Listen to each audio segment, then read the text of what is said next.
यात एक महत्त्वाची बातमी आहे। कॅप्टन खरातच्या एसआयटी चौकशीची आता व्याप्ती वाढलेली आहे। एसआयटी टीममधील अधिकाऱ्यांची संख्या वाढवण्यात आलेली आहे। चौकशी लवकर पूर्ण करण्याचा एसआयटीचा प्रयत्न आहे, अशी सूत्रांची माहिती आहे। महिला लैंगिक अत्याचार प्रकरणामध्ये एसआयटीच्या चौकशीला वेग येतोय।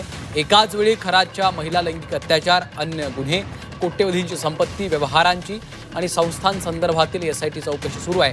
खरात विरोधातील चौकशी लवकर पूर्ण करण्याचा एसआयटीचा प्रयत्न आहे, अशी देखील सूत्रांची माहिती आहे। सागर गायकवाड आमचे प्रतिनिधी फोन लाईनवरून आपल्या सोबत आहेत। सागर, महिला लैंगिक अत्याचार प्रकरणामध्ये देखील आता चौकशीला वेग येणार आहे आणि एकूणच खरात प्रकरणात आता चौकशीची व्याप्ती वाढवणार आहे।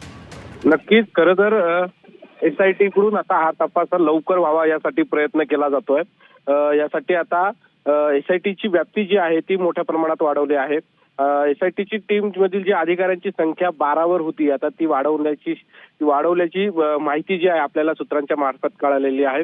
एकाच वेळी खराताच्या लैंगिक अत्याचार प्रकरणी वेगवेगळे जे गुन्हे आहेत ते दाखल होत आहेत आणि त्याचबरोबर कोट्यवधीची संपत्ती असेल, व्यवहाराची आणि संस्थांच्या संदर्भात जी चौकशी आहे एसआयटी करते, या संदर्भामध्ये अडचणी निर्माण होऊ नये, त्याचबरोबर वेळेत हा सगळा जो माहिती आहे ती लवकरात लवकर पोहोचावी यासाठी एसआयटी कडून याबाबत व्याप्ती वाढवल्याचं आपल्याला समजतं।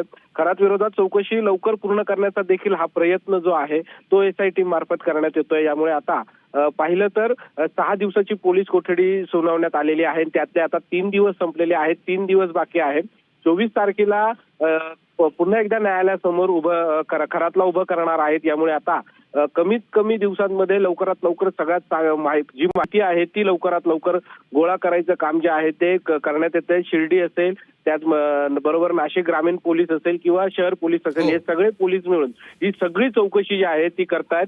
आणि विशेष बाब म्हणजे एसआयटी कडून आता महत्वपूर्णच्या ज्या माहिती खरातकडून मिळण्याची जी माहिती आहे ती देखील आपल्याला समजती आहे। निश्चितच त्यामुळे आता या संपूर्ण चौकशीवर आपलं लक्ष असेल। धन्यवाद सागर या माहितीसाठी।